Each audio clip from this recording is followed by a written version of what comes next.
இளையராஜா அவருடைய உணவை பற்றி சொல்லுவாங்க. கிட்டத்தட்ட எனக்கு தெரிஞ்ச ஒரு 30 வருஷமாக அவர் வந்து அதிக உப்பு காரம்லாம் அதிகமாக இருக்காங்க. இப்படி ஒருத்தர் மனிதன் சாப்பிட்டுட்டு இருக்காரு. காலையில் இருந்துச்சா வீடு முழுவதுமாக ஸ்டுடியோ, வீட்டில் வந்து உறங்குறது, இதுதான் அவருடைய வாழ்க்கை. 24/7 தூங்குறதை தவிர அந்த இசைக்கருவிகளோட இசையோடு தான் வாழ்ந்துட்டு இருக்காரு.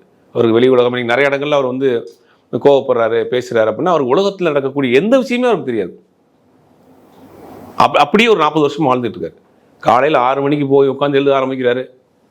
திருப்பி மத்தியானம் வந்து சாப்பிட்றாரு, அங்கேயே கொஞ்சம் சாப்பிட்றாரு, திருப்பி எழுத ஆரம்பிக்கிறாரு, ஆர்கனைசேஷன் பண்ணுறாரு, கண்டக்ட் பண்ணுறாரு, சாங் ரெக்கார்ட் பண்ணுறாரு, திருப்பி ஒரு மியூசிக் டேரக்டர் வராரு. இப்படி ஒரு மனிதன் 40 வயசு ஸ்டுடியோ வீடு இருந்தால் என்ன தெரியும்?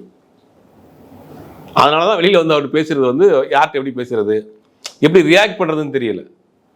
நான் இப்படி ஒரு வாழ்க்கை வாழ்ந்துட்டு இருக்கேன், என்கிட்ட வந்து நீங்கள் சர்வசாதாரணமாக வந்து அரசியல் பேசுகிறீங்க, அவரை பற்றி இவர் கேட்குறீங்க, அந்த கிசுகிசுல என்கிட்ட கேட்குறீங்க அப்படிங்கிறது தான் அவருடைய விஷயம்.